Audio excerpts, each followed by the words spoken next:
Concert mo, of course, people would really expect you will sing. But are you also gonna dance this time? No, no. Wala akong planong sumayaw doon. Pero depende pag naramdaman natin dun sa stage. Wow. Okay. And will Catherine be participating this time again? Or you don't know yet? Hindi ko pa.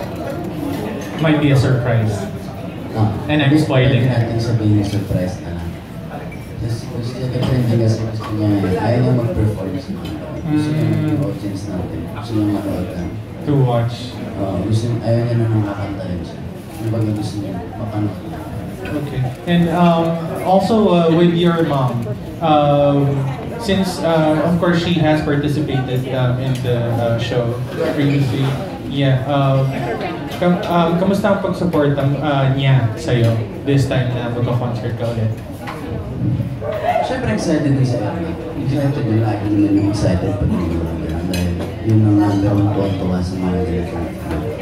Happy niya siya. Nanay mo yun. So, yun ang excited siya. At baka kakanta rin. Baka i-surprise din ako ng mga to. Baka naman natin. Nakakapag-practice ka ba ba? Kasi syempre, I know you are very busy. But do you have rehearsals na rin ba?